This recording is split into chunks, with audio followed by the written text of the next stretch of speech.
strong words from the speaker there. And again, he said, I'm getting closer. His number 3 in the Republican leadership, Kevin McCarthy, actually did issue a statement, the first in the Republican leadership, to say Shinseki should go.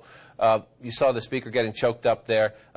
It's a pretty powerful line in an election year. We didn't just let them down, Maggie. We let them die. It's a very powerful line in any year, and certainly in an election year. It's hard to see how Shinseki lasts very long. We were talking about this before, that we're going into Memorial Day. The timing is really terrible for the administration, and this does seem to have the feeling of either stay or go, but you're going to have to rip the Band-Aid off. And Obama has kind of straddled the line in the last week, right? I mean, he has sort of voiced confidence in him, but sort of not voiced confidence in him. Now that you have Democrats calling for him to go as well, it's hard to see this last time. Tepid, the president's support at best, I think is the way to describe it. And Nia, to Maggie's point, here are a couple of Democrats in high-profile races. Allison Grimes is running against Mitch McConnell, probably the marquee Senate race in the country right now in the state of Kentucky. She tweets out yesterday, "Today I call on the resignation of VA Secretary Eric Shinseki, We owe a solemn obligation to our veterans and must repair the breach of trust."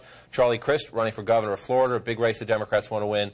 "I appreciate Secretary Shinseki's service. While we don't know what happened, there must be accountability. The Secretary should step down." When you have Democrats in prominent races, and now they're in a public feud with the White House. So number one, they disagree with the president. Number two, if you get that debate among Democrats, one of the potential impacts is depressed turnout, because Democrats see a fight in the family.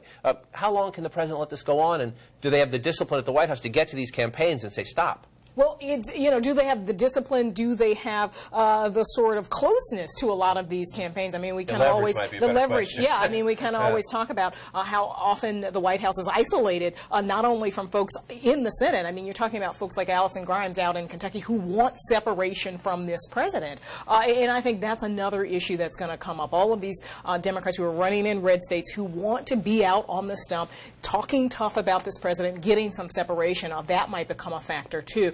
In Durbin, who has been, very much the president's wingman on this, he also sounded very, very tepid when it comes to Shinseki and staying on. If you feel you have to run from your White House in a campaign year, you might have to do it tactically, strategically, but it can't help you. Can't help you, although this is certainly easier to run from him on than, say, Obamacare, which is a lot harder. So this seems like a closer call for a lot of these Democrats. We will see some changes in the Obama